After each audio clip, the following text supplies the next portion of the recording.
Hello mes petits dinos, j'espère que vous allez bien. Eh bien, je suis en train de regarder une série qui est vraiment attachante avec Bryan Cranston que vous voyez ici. Et je voulais justement vous parler de cet acteur qui a joué dans Malcolm et qui était d'ailleurs assez drôle dans le feuilleton. Je pense qu'il portait aussi une partie du feuilleton sur ses épaules. Voilà. Je trouve que c'est un acteur formidable, un acteur vrai déjà parce qu'il assume ses rides. Donc voilà, et je le trouve. Quand vous le regardez quand il était jeune, vous allez sur Google et vous regardez. Eh bien finalement, il a toujours le même visage avec quelques rides en plus qui l'embellissent. Ce n'est pas, évidemment, c'est pas Brad Pitt ou ce n'est pas George Clooney, mais je trouve qu'il a quand même beaucoup de charisme. C'est un très bon acteur qui sait jouer des comédies comme des rôles plus sérieux.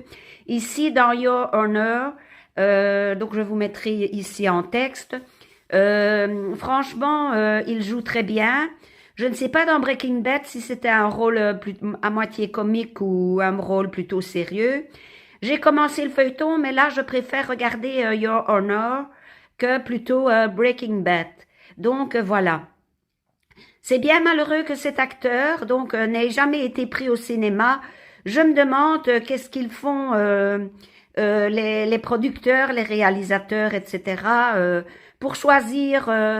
Il y en a un qui avait dit, j'ai écouté une vidéo sur le népotisme. Le népotisme, c'est quand vous avez un papa ou une maman très haut placé qui vous engage, qui vous faut engager quelque part. Et ici, c'est notamment le cas à Hollywood.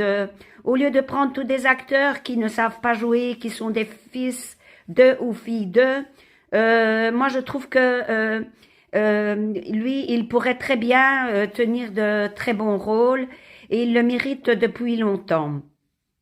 Seulement, voilà, à Hollywood, peut-être qu'on ne couche plus pour y arriver, mais il faut maintenant être le fils d'eux ou la fille d'eux, ou peut-être le fils de l'ami d'eux ou la fille de l'ami d'eux. Hein. Bon, voilà. Alors, c'est peut-être pour ça aussi qu'à Hollywood, il n'y a plus de bons films. Tout comme Travis Fimmel, je trouve que cet acteur mériterait un beau rôle au cinéma. Il en a eu, mais plutôt des seconds rôles. Donc voilà, moi je trouve que il irait très bien pour un rôle principal. Donc je fais appel aux réalisateurs, etc. Pour engager cet acteur qui est très sympathique au demeurant. Voilà. Je vous fais de gros bisous mes petits dinos. À bientôt.